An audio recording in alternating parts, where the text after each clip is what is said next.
Hello and welcome to the Hobby Trade. I'm your conductor, Nicholas Bay.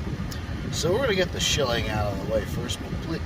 So please like, share, and subscribe so the YouTube algorithm doesn't derail the train. Anyway, now that the shilling's out of the way, let's go to the next car. Soccer. The car that knows no bounds. So, as I mentioned in the football video, that I actually was going to bring this car up. Well, here I am, delivering on my promises.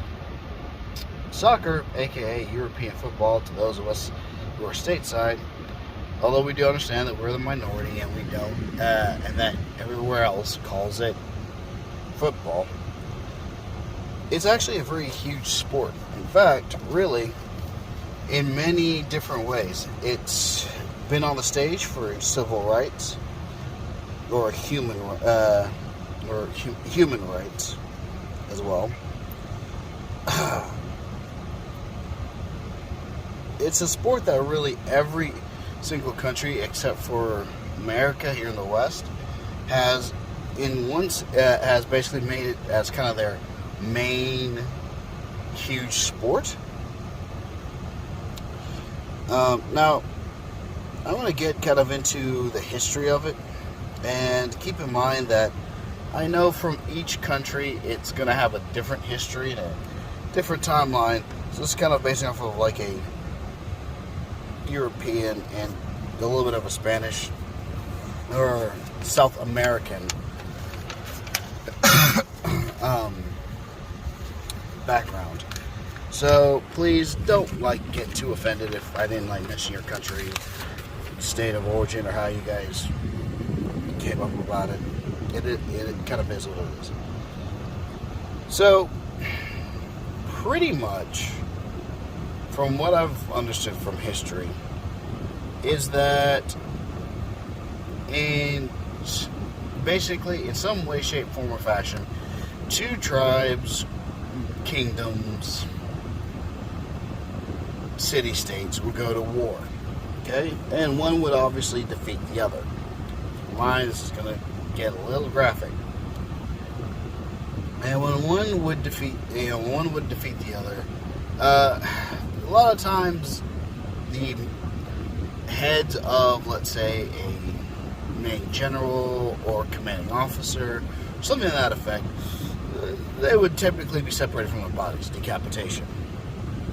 Well, give or take, sometimes the heads of maybe like a lesser officer or something to that effect, you'd be decapitated. It wouldn't really be worth much as a bounty, but since it was already a rolling head and the guys need something to do, they would literally kick around a decapitated head. In other parts of history, they've got it as they would actually have they would have made a ball and kicked it around, or a rock, kicked it around. In certain civilizations, say, I believe it was the Aztecs, actually did have a ball that they would kick around. In fact, they'd even have a goal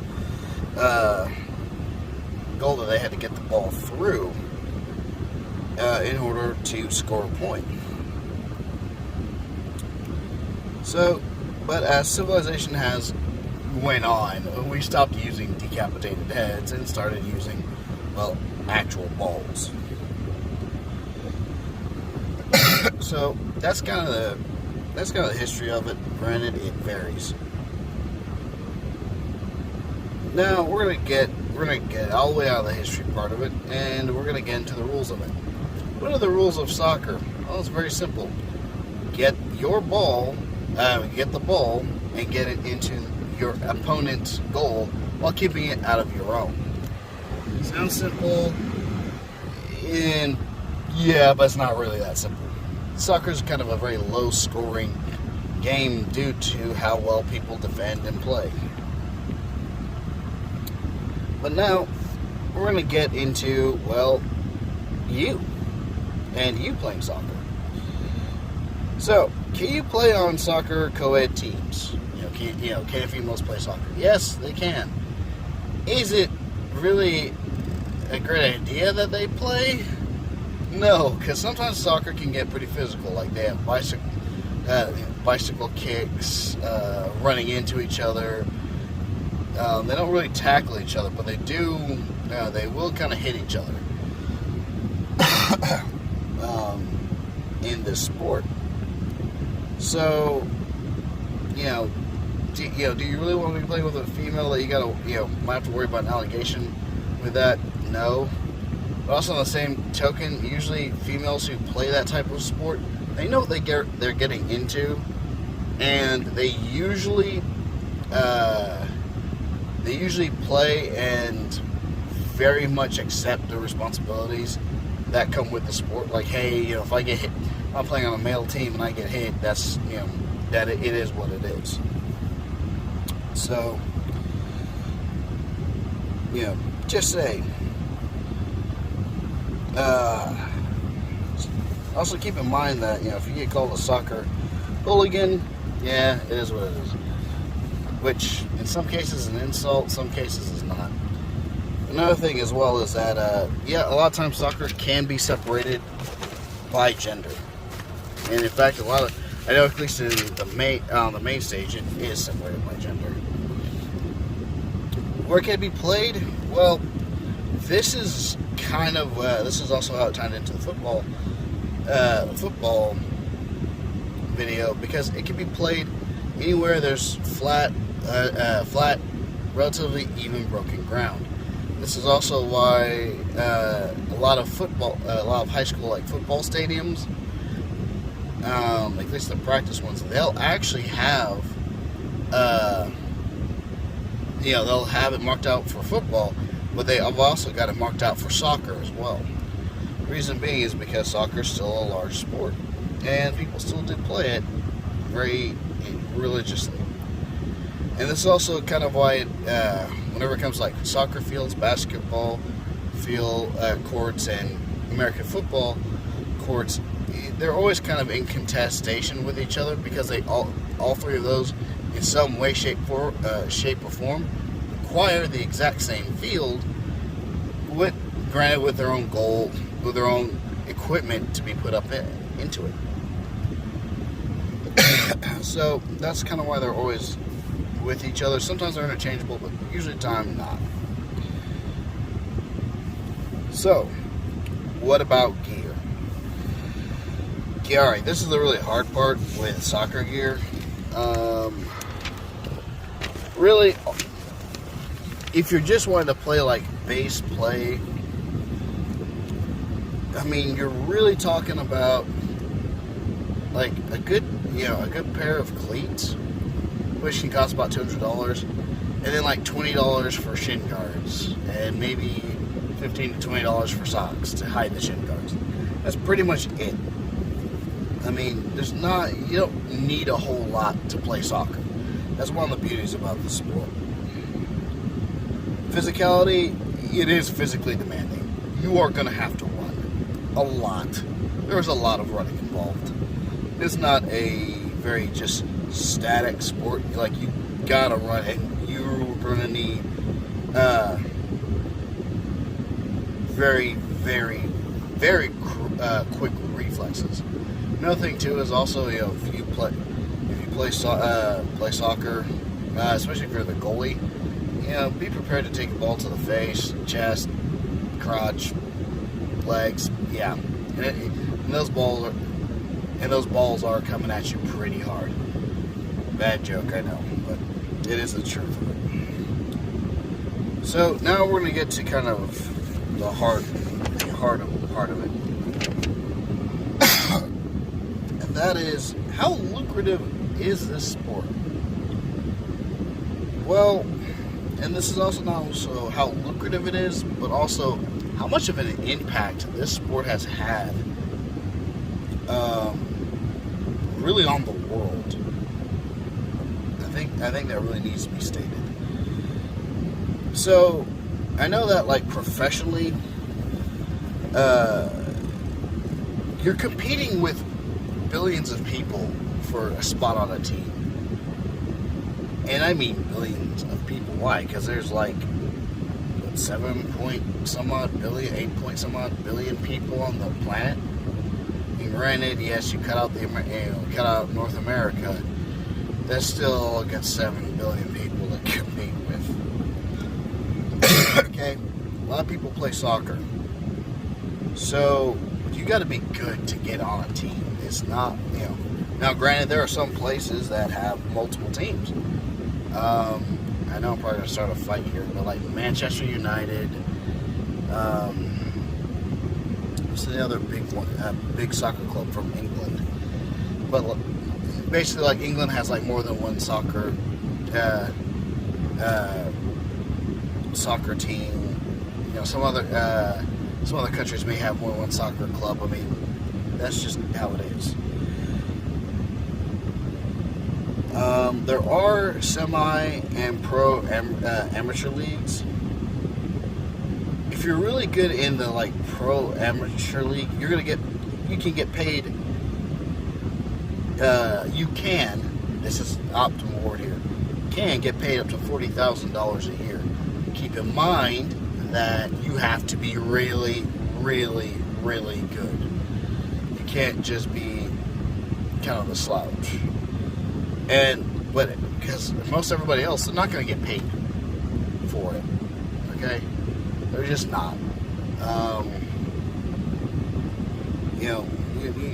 You're not going to get paid for it. Now, on another side of it, though, if you really love the sport, you still want to get paid. I mean, there have been other businesses that have literally been made and blown up just because of soccer without it actually being soccer, although it may be considered billiards. Foosball, the foosball table or the table soccer, where do you think that came from? It's like, oh, that's not that major. Well, when you consider how long foosball's been around, which has been at least since the 50s and 60s, up until now, and people still buy these tables because they're in pubs, they're in bars, they're in summer camps. Yeah, it's still kind of a pretty lucrative thing. But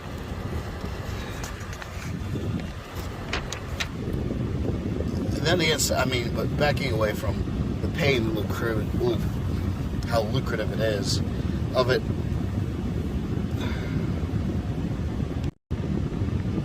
Aside from how lucrative it is,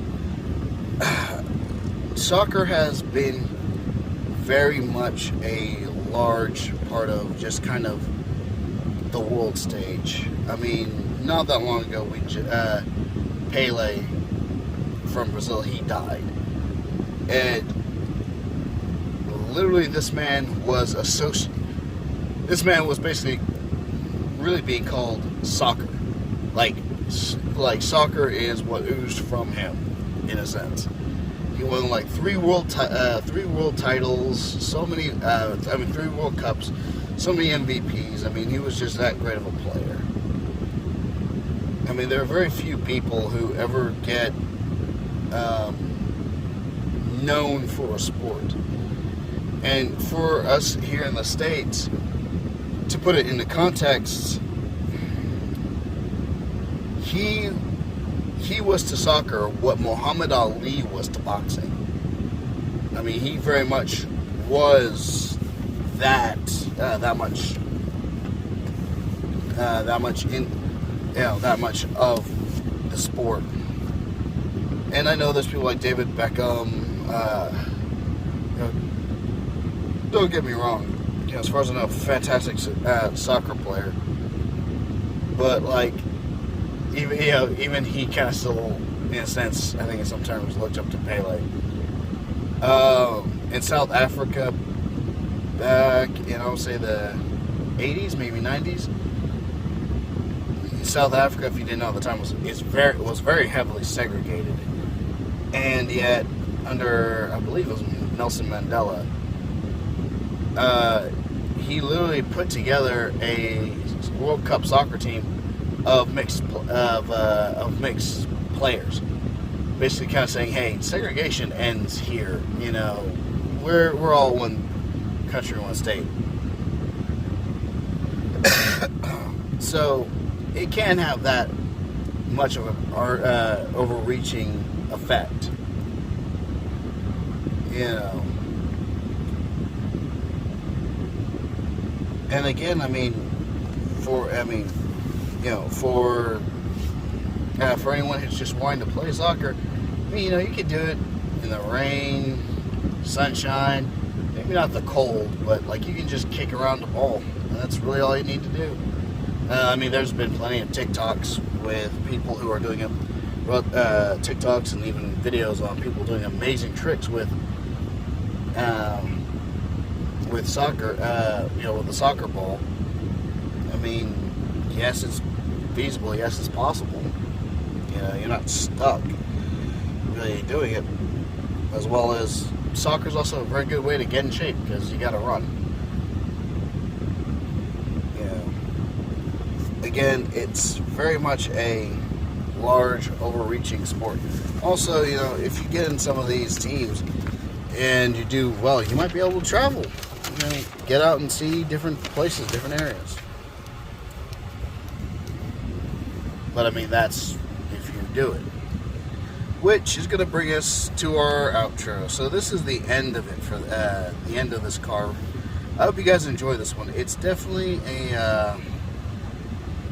kind of a harder one to talk about. I mean, especially because, like I said, just lost one of its major players, and no shame. Again, if you enjoy this video, please like, share, and subscribe. Also comment, especially because YouTube algorithm isn't really going to push this one out if no one really sees it.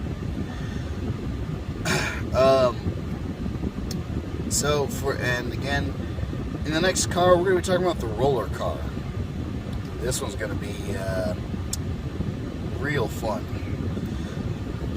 So again, my name is Nicholas Spade. I'm your conductor. I'll pick you guys up at the next station. Peace.